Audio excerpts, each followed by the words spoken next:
I would say that it only increases transparency, that it's calibrated, and then I could administer this piece of legislation with some improvements, end quote.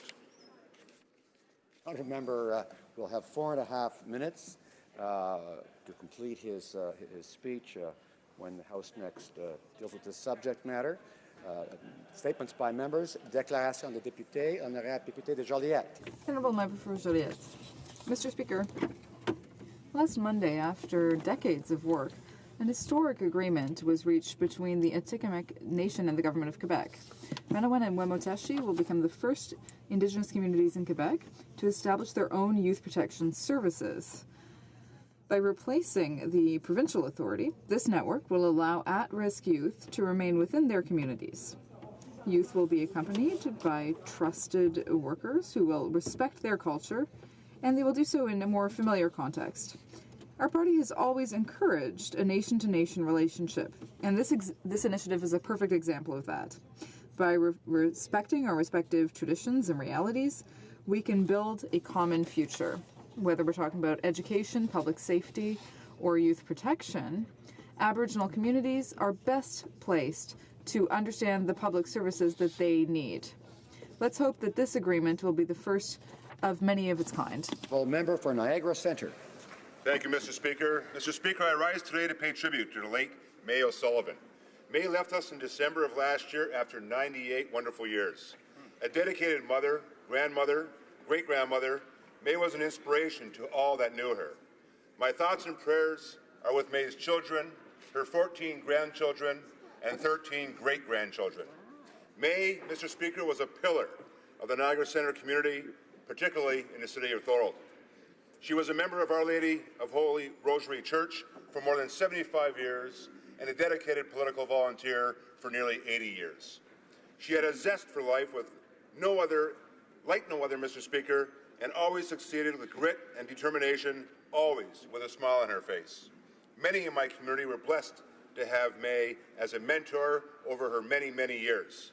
Mr. Speaker, ever the voice of reason, when May spoke, everyone stopped and listened. Our community is better for May's lifetime contribution. Thank you, Mr. Speaker. The honourable member for Sarnia-Lambton.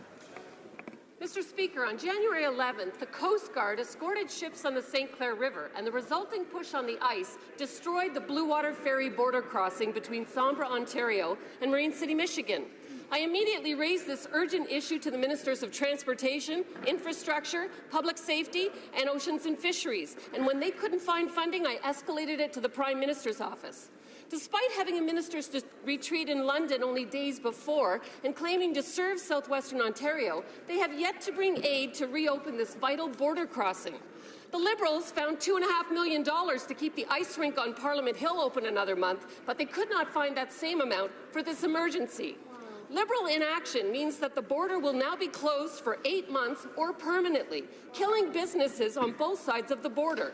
Mr. Speaker, today I call upon the Prime Minister to do the right thing and to restore the ferry border crossing at Sombra. L'honorable député de Longueuil. The honourable member for Longueuil-Charlemagne.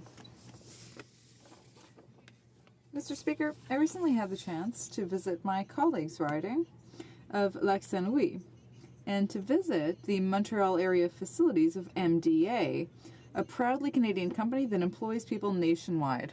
MDA is helping develop the satellites for the Canadian Space Agency's RadarSat constellation, which will be launched later this year. Satellite imagery from the constellation will serve the search and rescue operations of the Royal Canadian Air Force. MDA should be proud of its technology, which is used to improve emergency response times, to better determine response zones, and to reduce the risk of injury to first responders. Mr. Speaker, so I'd like to rise to congratulate MDA for its essential contribution to the Canada Space Agency. Thank you. Honourable member for Vancouver East. February is Black History Month. It allows us to celebrate a diverse Black Canadian community whose heritage traces back to the U.S., the Caribbean, and the African continent. In Vancouver East, there was a vibrant community of Black Canadians known as Hogan's Alley. While the strength of this community has never diminished, the community no longer has a geographical center. It was destroyed to construct the viaduct in 1972, which is now slated to come down. We need to learn from this history. What we built in its place needs to honor the contributions of the Black community by ensuring vulnerable populations are housed. Many of Canada's Black community's contributions are not recognized in our history. Black History Month gives Canadians an opportunity to hear this history and to highlight the struggles the Black community continues to address in the fight against prejudice, discrimination, and inequality.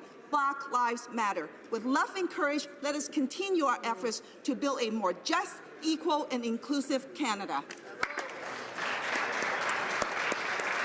The honourable member for Fundy Royal. Mr. Speaker, I had the honour of presenting Canada 150 Community Leader Awards to 20 Fundy Royal constituents in December. These awards showcased individuals who are not only recognized for their work, those who continue day in and day out to work for those that are less fortunate, to welcome newcomers to our communities, to preserve and safeguard our environment, and those who help us recognize and reconcile with our past.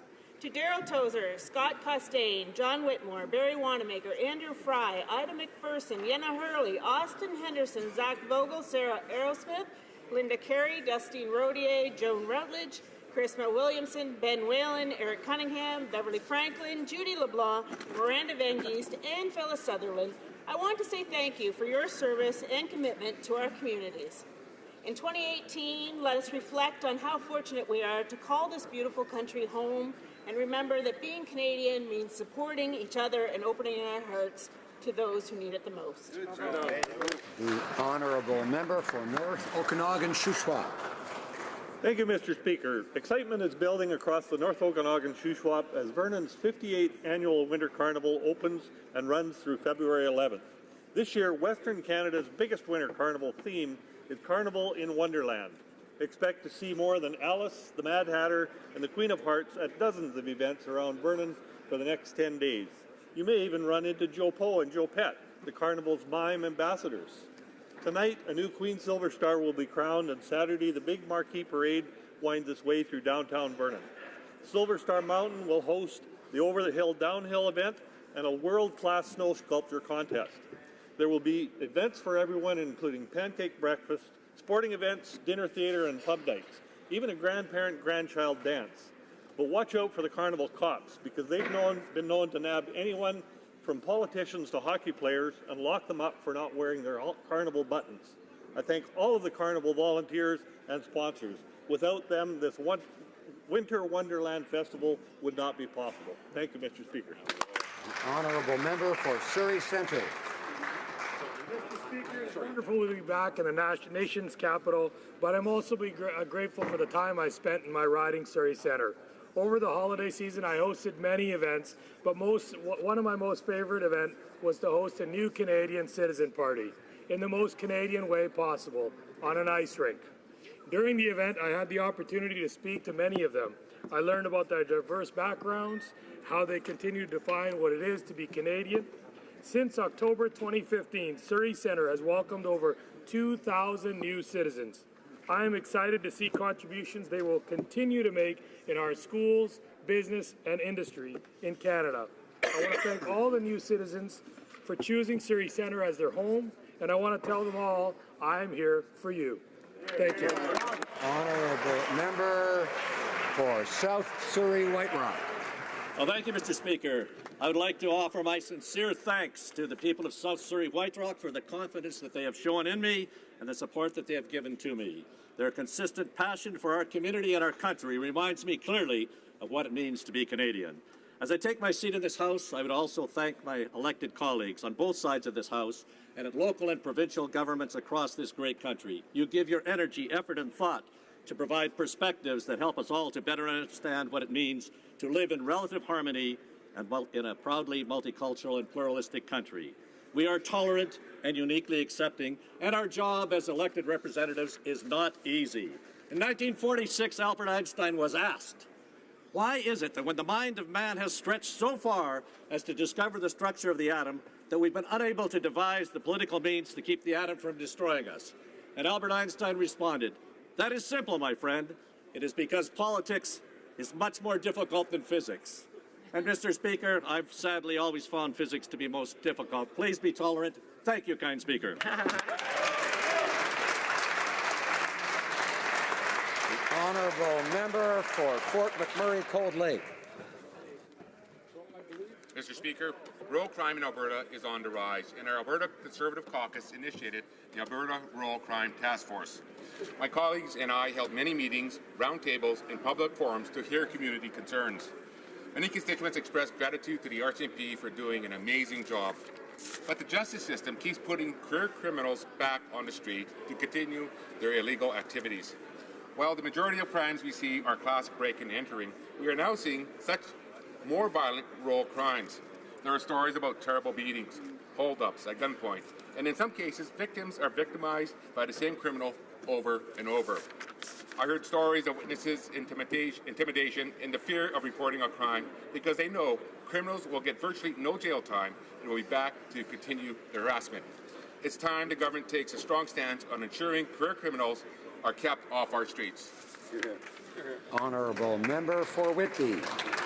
Mr. Speaker, as we launch Black History Month, I'd like to draw to the attention of the House a remarkable piece of literature by Robin Maynard entitled Policing Black Lives. This book chronicles the experience of Black people in Canada in a raw, exposed, and truthful place. It documents the slavery of Black people in Canada, the harsh economic and social realities that we face post-slavery, and the institutional and systemic practices and policies that continue to undermine us today. Mr. Speaker, because the experiences of Black Canadians is seen to be not as bad as the United States does not make it okay. In fact, it is this notion that has led to the generalized erasure of the Black experience in education and the Canadian proclivity for ignoring racial disparities. I invite everyone in this chamber and across the country to learn more about Black history in Canada, and this book will help you do so. Thank you, Mr. Speaker. The honourable member for Don Valley East. Mr. Speaker, the first week of February, designated by the UN General Assembly as the World Interfaith Harmony Week, is celebrating its 8th year. In Toronto, the city gave a proclamation designating February 1st to 7th as WIHW Week. The WIHW Toronto's theme for 2018 is The Promise of Inclusion, where people of all faith groups of goodwill are coming together through dialogue, music, culture, and art to show the world that peace and harmony can exist irrespective of faith, culture, or creed. This is truly a reflection of what a cosmopolitan society should be, accepting differences and seeking to actively understand it. I encourage all Canadians to attend any of the WIHW events in their communities and to spread the message of love of the good and love of the neighbor. Thank you, Mr. Speaker. Bravo. Honourable member for Perth Wellington. Mr. Speaker, I rise today to pay tribute to the life and legacy of the late Florence Kale. Florence was a woman of faith, love, and compassion. It was these characteristics that led her to found the Stratford House of Blessing in 1983 with the support and love of her husband, Norman. 3.5 decades later, the Stratford House of Blessing stands as a tribute to Florence and an institution of caring and compassion in our community, fulfilling its mandate of serving those who are hurting and in need. Florence was a recipient of multiple awards and commendations, including both the Queen's Golden and Diamond Jubilee Medals, the Ontario Medal for Good Citizenship, and Stratford Citizen of the Year. In speaking with members of Florence's family, they mentioned that she had a long list of good deeds that she wanted to accomplish in the year to come. It now falls to each of us in our community to fulfill those goals in memory and in honor of this remarkable woman. Mr. Speaker, through hard work and a kind heart, Florence Kale made this world a better place. Thank you, Mr. Speaker. The Honourable Member for Ottawa Vanier. Mr. Speaker, I'm proud to rise today in memory of the Honourable Member who held this seat before me. Last night, I was honoured to be present in the gallery as C-210, an act to amend the national anthem, was voted on by senators. After sitting in the other place for 19 months, including nearly a year at third reading, I was delighted to see senators finally adopt the act and send it for royal assent. Mr. Speaker, our anthem will very soon be gender neutral, promoting Canada's commitment to the equality of sexes and women's rights. Le dévouement de Maureen's commitment to having a gender-neutral anthem will be a legacy for future generations. I'm very proud to stand here today and sing along with all of my honorable colleagues. In all of us command.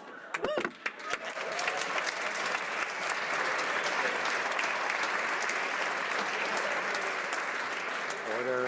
As much as we all appreciate patriotism, I want to remind members that we're not here to sing or chant, except on Wednesdays, of course, when we sing the national anthem. We don't. It's to be one person at a time. I know members understand that. Honourable Member for Salaberry-sur-Roi. Mr. Speaker, today I rise to talk about the future of our planet. That is what brought together the citizens of Salaberry-sur-Roi on January 16th, as they tried to find new ways of starting a green shift. We hosted 3 renowned experts: Normand Mousseau, professor of physics at the University of Montreal, Lorraine Caron, director of the company Transition, and Geneviève Aude-Puskas, popular science writer for Équiterre. They reminded us that the Canadian government committed to reducing greenhouse gas emissions to 30% below 2005 levels by 2030. But their plan isn't based on any scientific data. So we need to have a green shift toward a better developed public transit, greener building standards, and a comprehensive plan that coordinates all federal departments. These measures will benefit the economy as much as the environment. It's time to ensure that we can keep our commitments for our future and for that of our children. Thank you, Mr. Speaker. The honourable member for Sherwood Park, Fort Saskatchewan. Mr. Speaker, today begins Black History Month, where we celebrate in a particular way the historic and present contributions of Black Canadians. Canada has been richly blessed by these contributions. Many of the first Black Canadians came here to escape slavery. Upper Canada was the first jurisdiction in the British Empire to free slaves and legislate against slavery in 1793. In addition to our relatively early opposition to slavery, Canadians can take pride in the pivotal role we played in the fight against apartheid. But our relative success is not enough. Ongoing instances of racism continue to impact the lives of Black Canadians. Conservatives are eager to work with colleagues in other parties and civil society to fight racism. Mr. Speaker, I'd like to highlight the contributions of a few Black Canadians in particular. Lincoln Alexander was the first Black member of Parliament, then Cabinet Minister. He was also a Conservative. William Hall was the first Black Canadian sailor, as well as the first Black Canadian to receive the Victoria Cross. And Mary Ann Chad was a well-known anti-slavery activist and the first woman publisher in North America. We applaud the past and continuing vital contributions of Canada's Black community.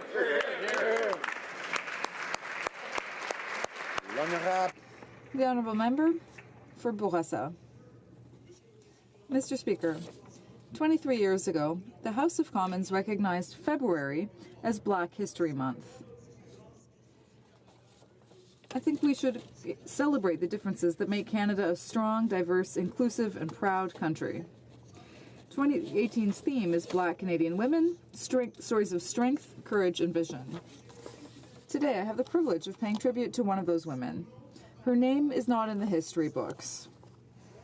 She was widowed at the age of 40 and raised her 8 children. She made huge sacrifices to educate her children. She gave up her studies and started to work as a seamstress so that she could pay the bills. She died in Montreal in 2003 and is buried in Saint-Marc. She was a paragon of strength, courage, vision, and love. Thank you to Elvire Adé-Dubourg, my beloved mother.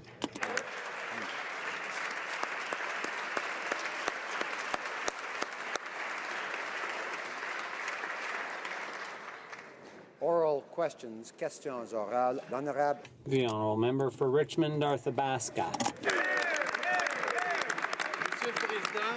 Mr. Speaker, a year ago, the Prime Minister attempted to cover up details of his vacations on the private island of a billionaire. Thanks to our leader who called for an investigation into those illegal vacations, we all know that the Prime Minister violated 4 sections of the Ethics and Conflict of Interests Act. Now, the Prime Minister should take responsibility and show Canadians that he follows the same rules as all members here. When will he pay Canadians back for the $215,000 for his illegal trip? The Honourable Government House Leader. Mr. Speaker, immediately after the Commissioner's report was released, the Prime Minister took responsibility, accepted the findings, and committed to submitting further vacation plans to the Commissioner for approval in advance. The other side waited far longer. Now that the report's been released, the results, the findings and conclusions have been accepted. We'd like to thank the Commissioner for her recommendations, and we will follow all of them. Thank you, Mr. Speaker. The Honourable Member for Richmond, Arthabaska. Mr. Speaker, since the beginning of the week, we've been trying to get an answer from the Prime Minister, who doesn't want to answer in person. Meanwhile, the House Leader is like a broken record, saying the same lines over and over again as written by Liberal strategists. Can the House Leader put her lines aside and tell Canadians simply, will the Prime Minister pay back the $215,000 that he took out of their pockets? The Honourable Government House Leader. Mr. Speaker, as I said many times, the Prime Minister has answered these questions many times over. We accept the Commissioner's findings and we respect her work. Every day, members of the opposition are asking and reading the same questions over and over, and they expect me not to read the same answers. It's a bit surprising. The Honourable Member for Richmond, Arthabaska. Mr. Speaker, it's really funny what we're seeing here. The Leader is saying that we should conclude that the Prime Minister is above the law. The Prime Minister thinks that members here and ordinary Canadians have to follow the law, but the Prime Minister doesn't. I'd like to understand why, when ministers get caught red-handed, they have to reimburse. Why doesn't the Prime Minister have to do that? Why doesn't he have to pay back the $215,000 he took out of taxpayers' pockets? The Right Honourable Government House Leader. Mr. Speaker, on this side of the House, we respect the work of officers of Parliament. Unlike the opposition, when officers of Parliament make recommendations, we take them seriously and we cooperate with them to make sure we follow their recommendations. In addition, the Prime Minister committed to submitting all future personal and family vacation plans in advance to the Commissioner. Thank you, Mr. Speaker. I've seen other Liberals, like the Indigenous Services Minister, as well as the member for Malpeque and the member from Humber River, Black Creek, pay back taxpayers for inappropriate expenses that they claimed. And you know what? That was the right thing to do. Absolutely. But the Prime Minister thinks that he doesn't have to pay back over $200,000 in illegal expenses that he paid. He thinks he's above the law and above the rules. Why does the Prime Minister think that there's one set of rules for him and another set of rules for everyone else? The Honourable Government House Leader. The Prime Minister and myself, many others, have reiterated that immediately following the report being submitted, that we accepted the recommendations. The Prime Minister took responsibility. What is clear is that the Conservatives continue to focus on the Prime Minister. They continue to focus on us, while we will continue to focus on Canadians. Last night, once again, the Prime Minister was at a public town hall. He was hearing directly from Canadians. Excellent. They were talking about the very real challenges that they are facing, including immigration delays. While the Conservatives thought 24 months was adequate, we have reduced that to 12 months. We will continue getting... Honourable Opposition House Leader.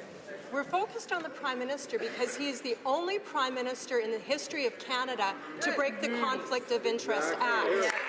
Now, Mr. Speaker, that he believes the standard applied to others on the issue of sexual harassment applies to everyone, including himself, and that indeed is true, Mr. Speaker. But why is it that when it comes to paying back taxpayers' dollars that the Prime Minister clearly should not have used and that is owed back, he thinks he doesn't have to pay? Why does the Prime Minister think that the standard that is applied to everyone else in this place when it comes to paying illegal or improper expenses doesn't apply to him? Honourable Government House Leader. Been the case for past prime ministers, and this is the case for this prime minister. Whenever and wherever the prime minister travels, there are costs related to security.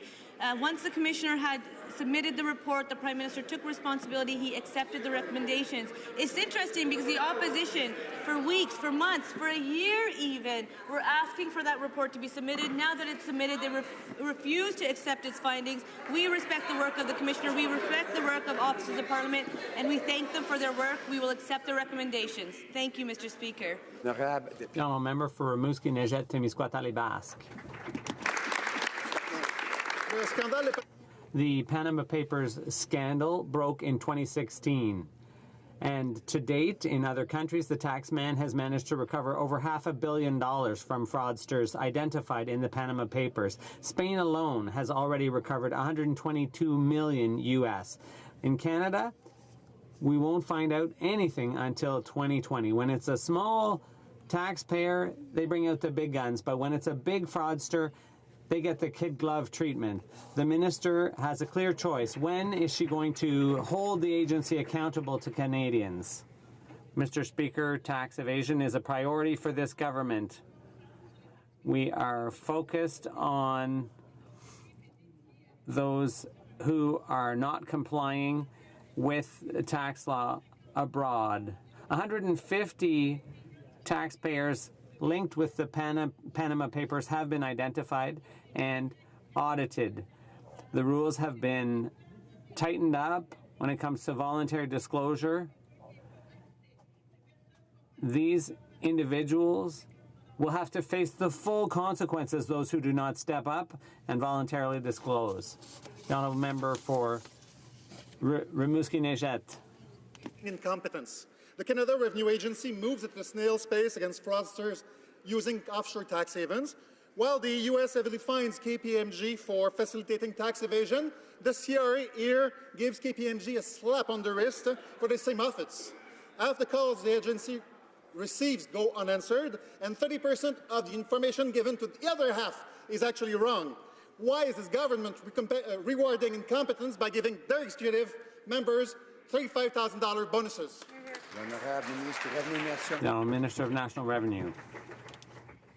Mr. Speaker, our government is resolved to fight tax evasion and avoidance. That's why we've we've earmarked unprecedented spending on the effort to fight these problems. Every year, the agency looks at 4 high-risk jurisdictions, the first 2 being the Isle of Man and Guernsey. As of December 31st, 2017, the agency had investigated over 1,000 taxpayers and brought prosecutions. The honourable member for Berthier-Masquinongé. Canada Infrastructure Bank. The Liberals courted the most powerful investors on the planet, all behind closed doors. Companies like BlackRock only want one thing, Mr. Speaker, more money in their pockets. And guess what? The finance minister promised them that. An economist at the University of Ottawa, Randall Bartlett, called the scheme a subsidy by another name. Mr. Speaker, why do the Liberals keep helping their Bay Street friends and do absolutely nothing to help everyday Canadians get by? Honourable Minister of Transport. Mr. Speaker, we're moving forward with our historic $180 billion infrastructure plan, which includes the establishment of the Canada Infrastructure Bank. We are proud to have announced that Bruno Guglielmetti has been appointed as Chief Investment Officer and that Janice Fukakusa has been appointed as Chair of a highly qualified and diverse Board of Directors that will lead this important organization. Now operational, the bank is helping to build more infrastructure across Canada and create the strong, sustainable and inclusive communities Canadians want to live in. The member for Berthier-Masquinongé. Mr. Speaker, 2 years after the announcement, the Liberals still don't want to come clean on the infrastructure bank. What we do know is that the Prime Minister and the Finance Minister have held a number of private meetings to court investment giants like BlackRock. What we also know is that these companies want to invest in Canada because the bank will allow for lower risk and bigger profits through user fees. Will the Finance Minister finally have the courage to tell the truth to Canadians? Who is truly going to benefit from this infrastructure bank? The Honourable Minister of Transport. The Canada Infrastructure Bank will invest in infrastructure that is in the public interest, providing an innovative new infrastructure financing tool and attracting private sector investment to build transformational projects that may not otherwise get built. This is an optional tool that our provincial, territorial, Indigenous and municipal partners can use to increase the long-term affordability and sustainability of infrastructure in their communities. Honourable Member for Thornhill. Mr. Speaker, the Prime Minister broke the law. He's been found to have violated 4 major sections of the Conflict of Interest Act, and in breaking the law, he wasted hundreds of thousands of Canadians' hard-earned tax dollars. He's offered no meaningful answers in the House, and he's refused a reasonable invitation to discuss the Ethics Commissioner's finding in the serene and respectful surroundings of the Ethics Committee. So why, at the very least, won't the Prime Minister simply repay Canadians for his illegal vacation? The Honourable Government House Leader. On numerous occasions. Immediately following after the report was released, the Prime Minister took responsibility, accepted the findings of the Commissioner.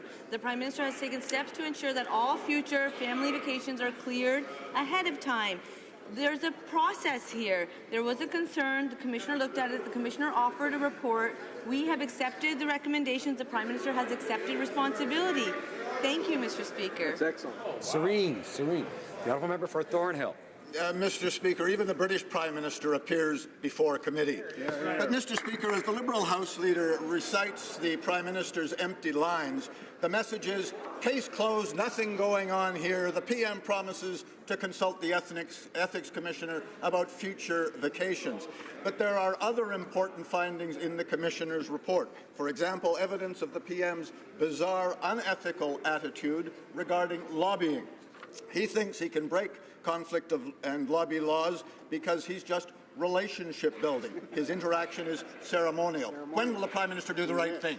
Government House Leader. Mr. Speaker, the Prime Minister and this government will continue to engage with Canadians and listen to the very real challenges that they are facing. When it comes to these questions, the Prime Minister has answered these questions. Since the new year, the Prime Minister has been available at numerous town halls, including last night in Winnipeg. Excellent. Tonight, he will be in Edmonton. Canadians are asking tough questions, questions that matter to them. We will continue to engage with them. Canadians are concerned about the economy, and Canadians have created 422,000 jobs in 2017, the best number since 2002. Thank you, Mr. I could have sworn I heard the word serene a few minutes ago. Order. The Honourable Member for Lévis-Lotbinière. Mr. Speaker, the Ethics Commissioner's report was unequivocal. The Prime Minister breached 4 sections of the Ethics Act, in addition to breaking his own rules when he accepted the invitation to the Aga Khan's private island with his family, and he reoffended when his family wanted to take another trip at the taxpayers' expense. Mr. Speaker, Canadians deserve answers. The day of reckoning has come. Can the Prime Minister tell us if he's going to take responsibility for his mistakes and pay back the value of this illegal gift? The Honourable Government House Leader. Mr. Speaker, the Prime Minister accepted responsibility. He accepted the recommendations. Since the beginning of the year, the Prime Minister has answered questions from Canadians in town halls. Canadians are more concerned about job creation for the middle class and those working hard to join it. With our plan, Canadians have created 420,000 jobs in 2017. That's an annual record since 2002. We understand the opposition doesn't want to talk about the economy because our plan is working. Now, a member for Lévis-Lotbinière. Mr. Speaker, what's good for the goose is good for the gander. Canadian taxpayers are footing the bill for his family vacation down south. It's unthinkable that we should have to pay for these illegal trips for himself, his family, and his cronies. Mr. Speaker, the gift was illegitimate and illegal and should be paid back. When will the Prime Minister finally reimburse the taxpayer for the cost of his illegal vacations paid out of the taxpayer's pocket? The Honourable Government House Leader. Organizations tasked with providing security for the Prime Minister, as they always did for previous Prime Ministers, we follow their recommendations whenever the Prime Minister has to travel. Thank you, Mr. Speaker. Phil. Mr. Speaker, when the former health minister repaid inappropriate expenses in 2016, the Prime Minister said, and I quote, "The situation is a reminder for all of us to be extremely careful about our expenses and about the public trust that we wield." Now that the Ethics Commissioner has ruled that his vacation was illegal, why is the Prime Minister refusing to show the same level of respect for taxpayers? He knew the trip was wrong because he tried to hide it. If he truly accepts the Commissioner's finding of guilt, why won't he repay Canadians? Honourable Government House Leader. Mr. Speaker, as I have just said in French, I shall repeat in English. The security agencies make determinations on what is needed to protect this Prime Minister, as they have done for previous Prime Ministers, and we follow their recommendations. The former Commissioner has acknowledged that these costs are incurred as part of the role of the Prime Minister. The Prime Minister will continue to work with the Commissioner to clear future family vacations. Excellent. Thank you, Mr. Speaker. Honourable Member for Barrie Innisfil. Such a double standard, Mr. Speaker. One set of rules for the Prime Minister, another set of rules for everyone else. Contemptible, hypocritical, and entitled is the only way to describe the Prime Minister's coached response and the coached response of those around him to being found guilty on 4 counts of breaking ethics rules. If this was any other workplace, this Prime Minister would be fired and at the very least would have to pay back what he would have to pay it back. But in this place, he can't be fired until an election, so we're asking him to pay the money back. Why won't he? Honourable Government House Leader. Many times that the Prime Minister accepted responsibility and accepted the findings. When the Conservatives were in government, they had a habit of undermining our officers of Parliament. And now that they're in the opposition, they continue to do the same. They, for weeks, for months, for a year even, were asking for the report to be released. Now that it's been released, they refuse to accept its conclusions. We will take responsibility. We have accepted the recommendations, and we thank the Commissioner for her work. Excellent. Thank you, Mr. Speaker. Honourable Député d'Hochelaga. The Honourable Member for Hochelaga. In 2017, there were over 4,000 opioid deaths in Canada. Only the government seems not to appreciate the extent of the crisis. And now it's moving east. In Hochelaga, there's a project, Dopalier, that educates drug users on safer practices. It's working and it's saving lives, but nobody knows if the funding will be renewed in April. Time's getting short. What's the holdup? What's the minister waiting for? These programs need to be renewed so that they can effectively fight the opioid crisis. The Honourable Minister of Health.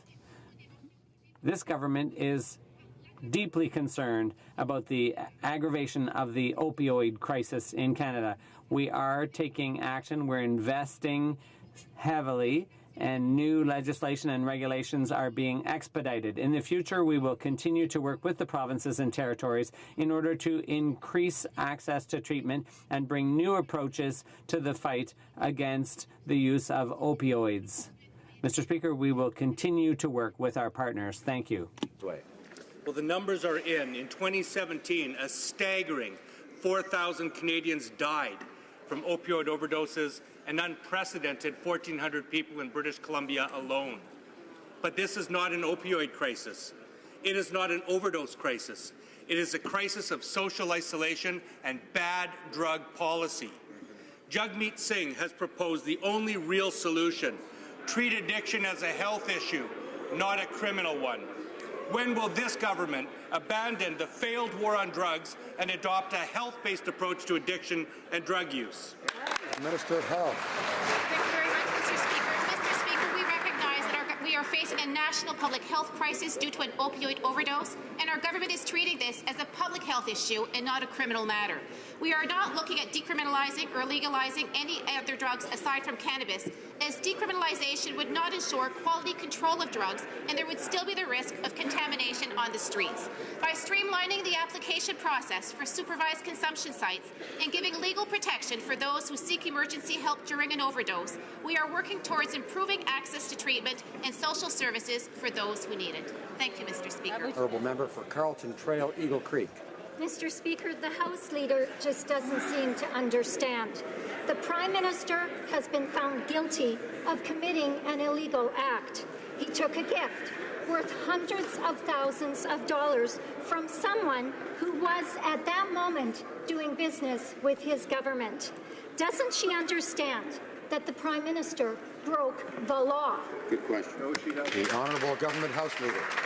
Well, Mr. Speaker, I understand. I understand that I was elected here by the people of Waterloo to represent their concerns. The Prime Minister had confidence in me, asked me to become a minister, asked me to become the Government House Leader, to take on those responsibilities seriously. While the Conservatives continue to be focused on the Prime Minister and this government will continue to be focused on Canadians, the very real challenges that they are facing. If you notice, Mr. Speaker, we've been engaging with Canadians. We have a plan that's working. 422,000 jobs created by Canadians for Canadians because of our plan is working. You know why the Conservatives don't want to talk about the economy? Because they know our plan is working. The Honourable Member for Kamloops, Thompson Caribou. Mr. Speaker, the Prime Minister was found guilty of violating 4 sections of the Conflict of Interest Act when he took a private vacation on the Billionaire's Island in the Caribbean. We have been asking a very simple question for the last 4 days. The responses have been inadequate, they have been shameful, and they have been disrespectful to this place. Here. They're saying, nothing to see here. Oh, the Prime Minister broke the law. It doesn't matter. Move on. This is important. Why will the Prime Minister not pay back the money to Canadians? The Honourable Government House Leader. Mr. Speaker, as we have said every single time, the same question's been asked over and over again, is immediately after the report was released, the Prime Minister accepted the recommendations, accepted responsibility. The Prime Minister will continue to focus on Canadians so that we can ensure that the economy and our strategic investments are working for them. We are here for Canadians, by Canadians. Those are the very people we serve. While the Conservatives will continue focusing on the Prime Minister, the Prime Minister and this government will continue focusing on Canadians. Thank you, Mr. Speaker. Honourable Member for Chilliwack, Hope. Well, Mr. Speaker, we seem to be getting nowhere with the scripted answers from the Government House Leader. But fortunately, there was another member of this House who had a front row seat on this illegal vacation. So I'd like to ask the Minister of Veterans Affairs, did he incur any expenses that he billed to taxpayers for the trip? And does he think the Prime Minister should pay back Canadians for the $200,000 he's billed them for this illegal vacation? Honourable Government House Leader.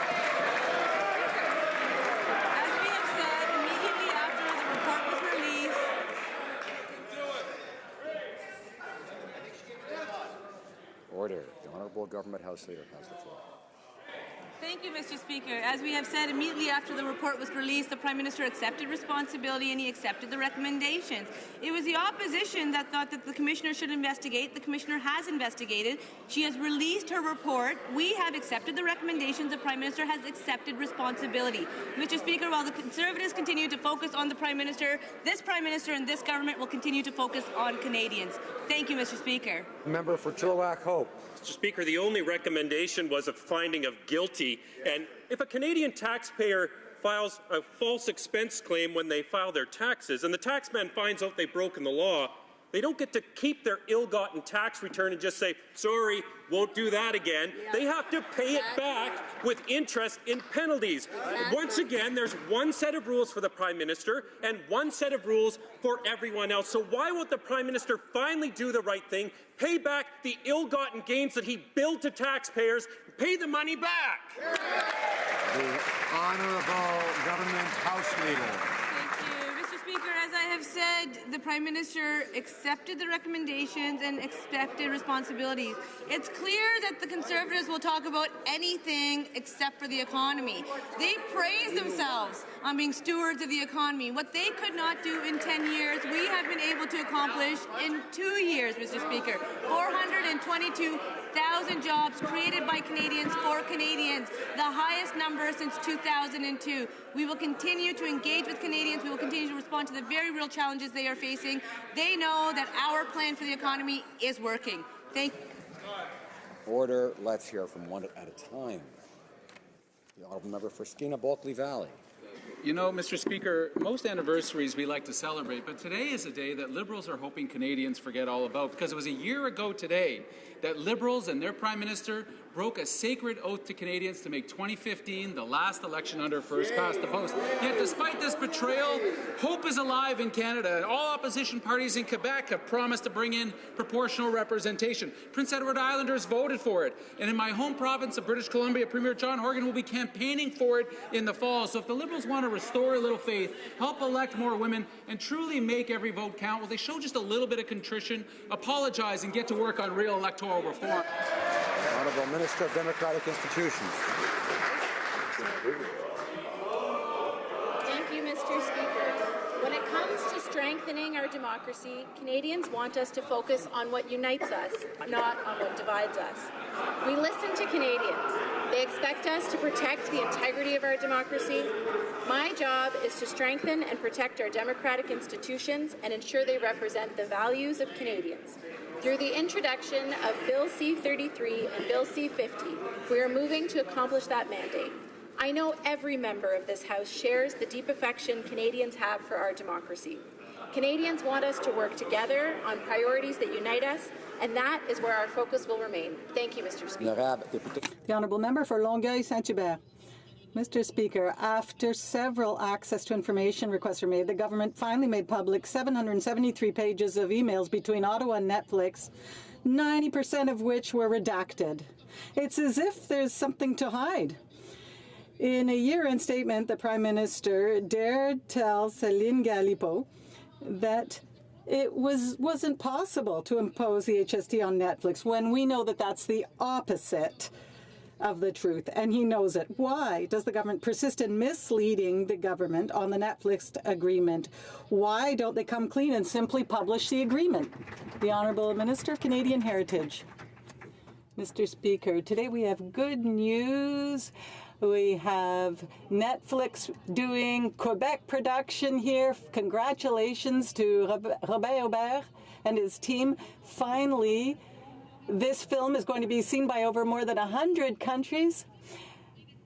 However, under the Investment Act, we can make sure that new and foreign investment helps production, and yet there is confidentiality at the same time to protect commercial information for businesses who are investing here. Canadians know more or less what the agreement is, they know the outline of it, and we're very satisfied. The Honourable Member for Sudbury. We run on a platform to help the middle class and those working hard to join it, including middle class families like those in my riding of Sudbury. We put in place the Canada Child Benefit, which puts more money tax-free in the hands of 9 out of 10 families. We did this by ending the Conservative practice of sending checks to millionaires. The Conservatives voted to keep sending checks to millionaires. Can the government explain the importance of focusing on those who need it most? The Honourable Parliamentary Secretary to the Minister of Finance. Thank you, Mr. Speaker, and I want to thank my colleague for his question. And indeed, the member is right. For a decade, the Harper Conservatives focused on giving boutique tax credits that benefited to some but not all. And they're at it again today with a proposed tax credit, non-refundable tax credit, that does nothing for the self-employed and small business owners, that does nothing for low-income workers, that does nothing for those who don't qualify for EI, that does nothing for those who lost their job and are looking for one. We've taken a different approach with the Canada Child Benefit, one that's helping 9 out of 10 Canadian families, that's giving more to those who need it the most. That's the right approach for the Canadian dream to be alive and well in this country. The Honourable Member for Charlebourg, Haute-Saint-Charles. Mr. Speaker, we learned that 35 cannabis producers licensed by the federal government receive financing from unknown investors in tax havens. And we also know, contrary to the minister's claims, that the plan to check the records of investors being proposed by the Liberals does not apply to the majority of industry players. In other words, it's a plan that's full of holes.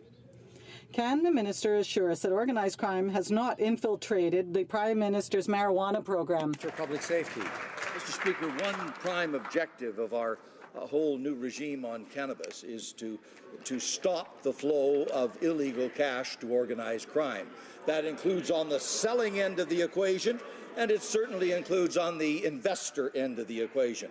Under our proposed regulations, security clearances will be mandatory for individuals who occupy key positions in any organization, as well as background checks on significant investors who hold more than 25% of any particular company.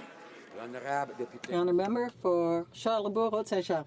Mr. Speaker, the minister is giving me more or less the same answer I got from the Minister of Health yesterday. So it looks like there's a bit of confusion about what's legal and what's illegal and how you control it. Can the Minister of Public Safety confirm that before going any further with C-45, all those security checks will be done in order to avoid organized crime from being involved in the Prime Minister's marijuana program?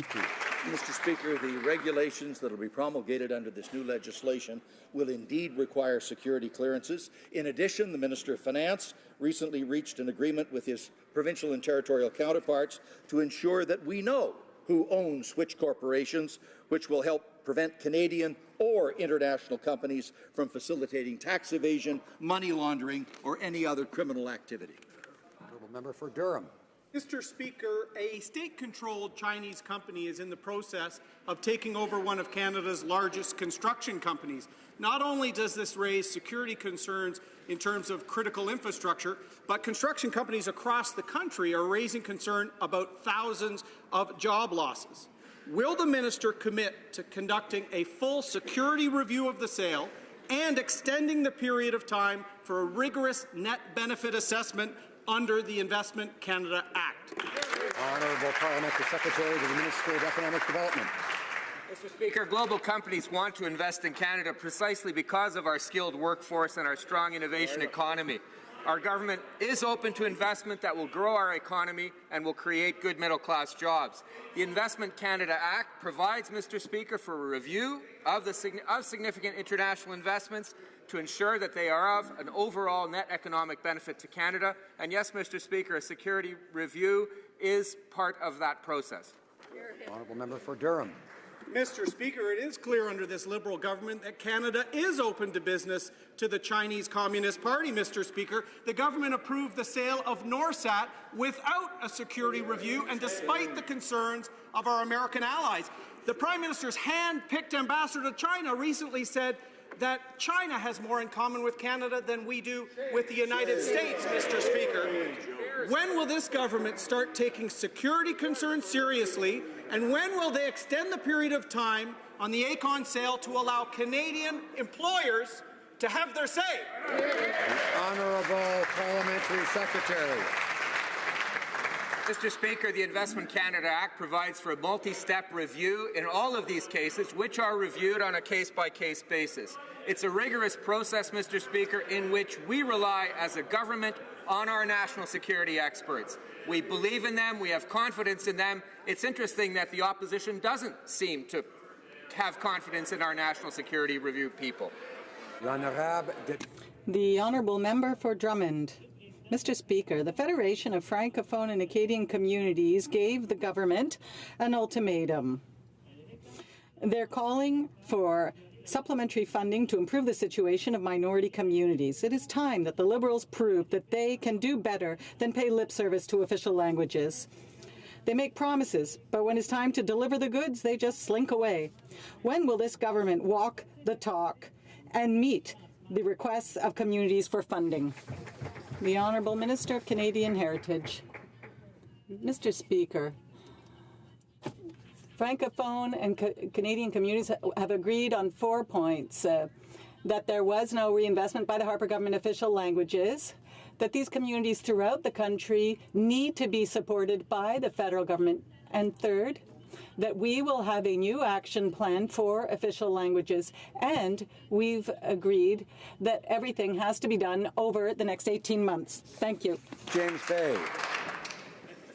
It's taken 2 years, $1 million in legal fees, 4 non-compliance orders for the Prime Minister to finally accept the ruling of systemic discrimination against First Nation children in foster care.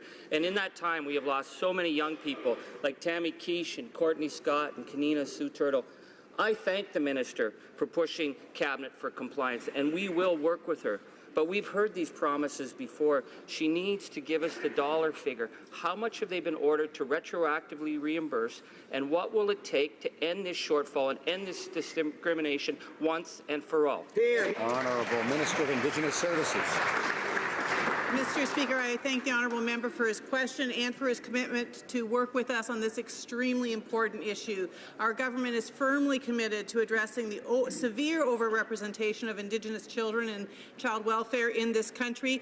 To that end, we sent a letter today to 105 child and family services agencies in the country to instruct them that we are pleased to respond to all of the costs related to prevention services for children, not only going forward but going over the past 2 years. I'm also pleased to report that the tribunal noted that they were delighted to read of Canada's commitment and openness. And the honourable member for Haliburton, Kawartha Lakes Brock. Mr. Speaker, the Trans Mountain Pipeline is on life support. The British Columbia government is throwing up regulatory roadblocks threatening to terminate this project. Canadian jobs and the economy are at risk. We are already witnessing Canadian oil and gas companies fleeing to the U.S., where recent investments in that sector are into the tens of billions of dollars. Despite all of this, Mr. Speaker, the Prime Minister chooses to look the other way. When the Prime Minister is in Alberta today, will he commit to fight the BC government and ensure this important project gets built? Honourable Minister of Natural Resources. Mr. Speaker, I'm sure the honourable member knows that we actually approved the pipeline. And we approved the pipeline because of the thousands of jobs that it will create. Order. Order. We had a question. It's time to have the answer, and not for everyone to talk at the same time as the answer is being given, whether someone likes it or not. The Honourable Minister of Natural Resources has the floor. Thank you, Mr. Speaker. And the honourable member knows that this government understands the importance of opening up export markets for Canadian crude. He knows at the same time we announced an investment of $1.5 billion in the Ocean Protection Plan. Excellent. He probably knows that we are in constant conversation with Indigenous communities up and down the line to ensure its safety. What he may not know is that the Prime Minister of Canada in Edmonton this morning said, quote, So we're going to have to wait for that. Now, member for Edmonton Riverbend. Thank you, Mr. Speaker. Well, since the Minister mentions what the PM said being in Edmonton, today on CBC Radio, Edmonton, in response to what actions a PM could take to get the Kinder Morgan built, this was his response verbatim. It's still early on this, and we're still moving forward the way we always planned. What does that even mean, Mr. Speaker? Is that leadership? When will the Prime Minister stand up for the BC NDP and get this project built?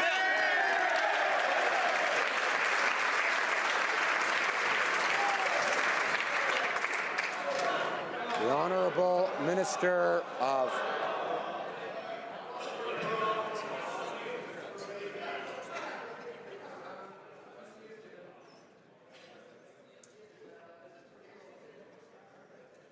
Minister of Natural Resources. Thank you, Mr. Speaker. What the Prime Minister said was, we're going to get that pipeline built. And the reason he said that, as he has said from the very first days that this government took office, is that the environment and the economy go hand in hand. We're creating jobs for British Columbians and for Albertans and for all Canadians. We're expanding our export markets. We're working with Indigenous people. The environment, Indigenous partnership, and jobs. Those are the three pillars that drive the policy of this government. That pipeline will be built.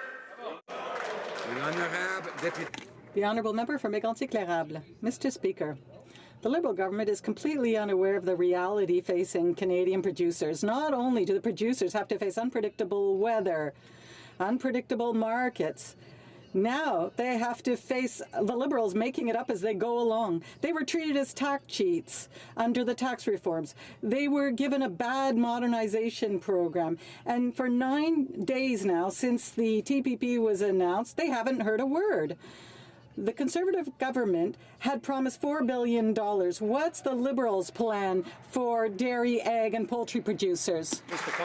Honourable Minister of International Trade, I'd like to thank my colleague for his question, Mr. Speaker. The first thing I did following the announcement of the CPTPP was to go and meet with the producers in order to determine together our path forward, and they welcomed that. But let's just recall what we have done for Canadians, Mr. Speaker. For the agricultural sector, we have 500 million consumers, 14% of the global economy, and we did this by advocating for our key sectors like automobile, culture. So that is a good thing for Canadians. It's a good agreement for the agricultural sector. Member for Mississauga East Cooksville. Mr. Speaker, during our government's review of Canada Post, Canadians in Mississauga East Cooksville and from coast to coast to coast made it clear that they value the important services that this Canadian institution provides. Last week, I was happy to join the Minister for an important announcement on the future of Canada Post at their largest distribution hub, which is located in my riding. Can the Minister please update this House and all Canadians to our government's new vision for the renewal of Canada Post? Minister of Public Services and Procurement. Thank you, Mr. Speaker. I want to thank the member for Mississauga East Cooksville for the question and for his work on this file. Our government was proud to announce a new vision for Canada Post that puts service to Canadians front and centre. We are taking immediate action to implement this vision, including terminating the community mailbox conversion program, enhancing the accessible delivery program, reinvesting profits in services and innovation, promoting remittance services, and renewing Canada Post's leadership. We made this promise to Canadians, Mr. Speaker, and we have kept our promise. The Honourable Member for Selkirk, Interlake, Eastman.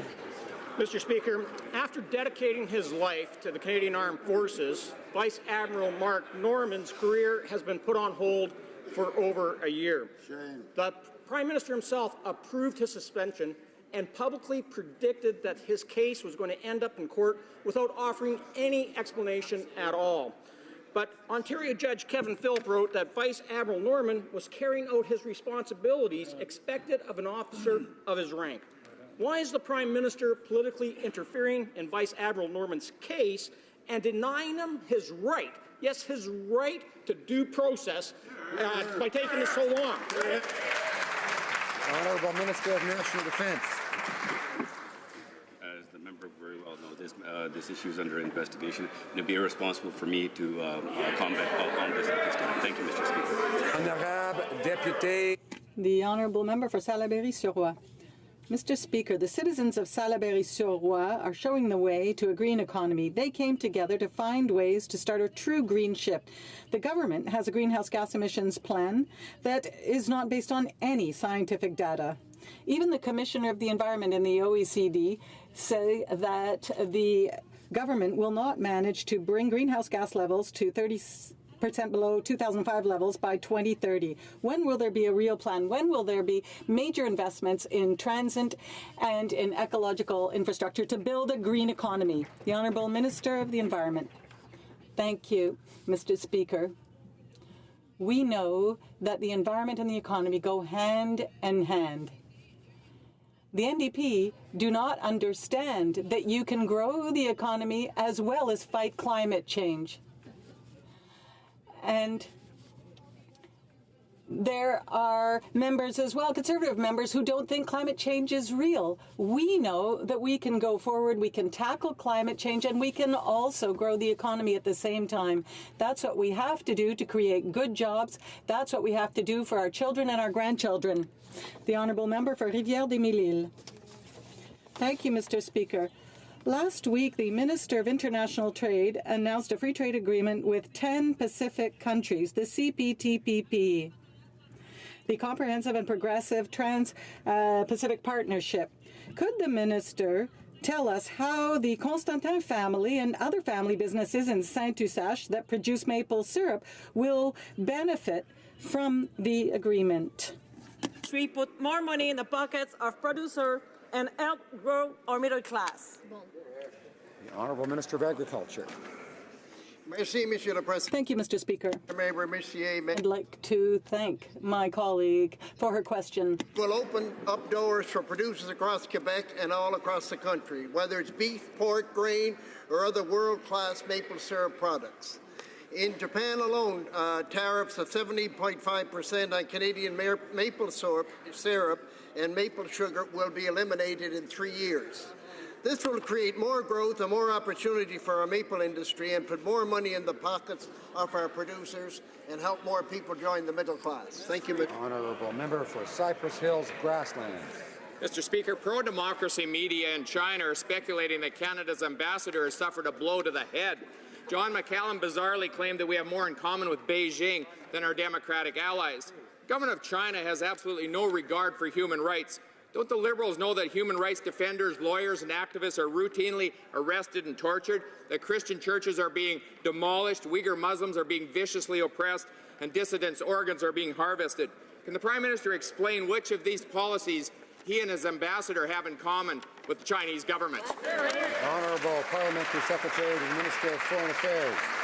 Mr. Speaker, China is one of the largest and fastest growing economies in the world.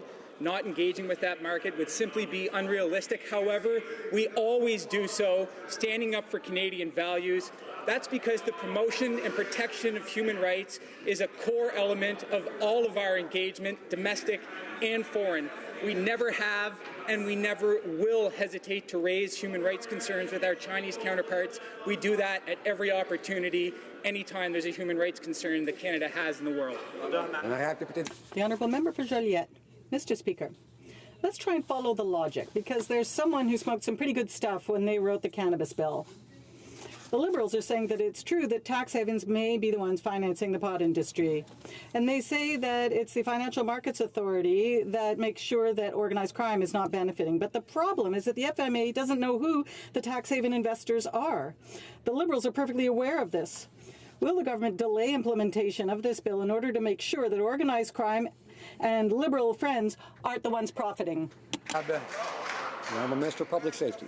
Mr. Speaker, as we have said repeatedly, under the regulations that will flow from this legislation, security clearances will be mandatory for individuals who occupy key positions in any organization, as well as background checks on significant investors who hold more than 25% of a cannabis company.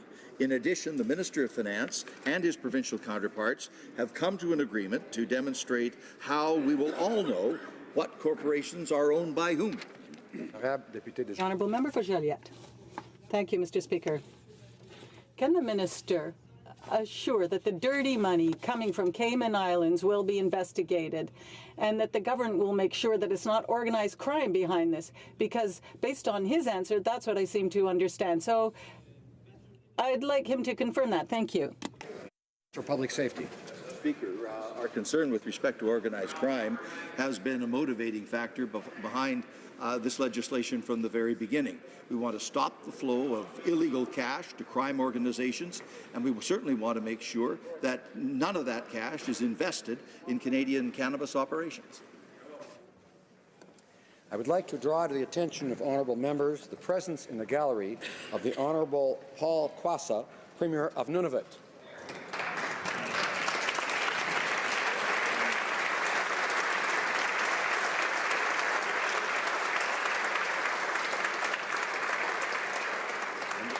The Honourable Robert McLeod, Premier of the Northwest Territories.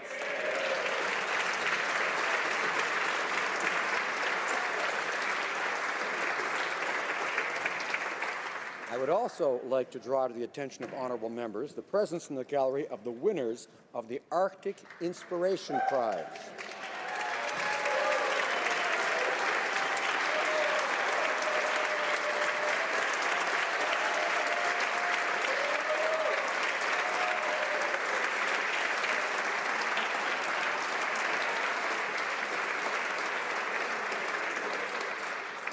These 8 teams from across Canada's Arctic are recognized for their innovative projects to improve the quality of life in their communities. The winning teams are the Arctic Indigenous Wellness Project, Denny Harrow's Publication Project, the Unuk Men's Association of Inuktitut, Our Families, Our Way, the Peacemaking Circle, Rivers to Ridges, Rankin Rock Hockey Camp, North in Focus, Nunavut, Our Land, Our People, and the Kayak Program.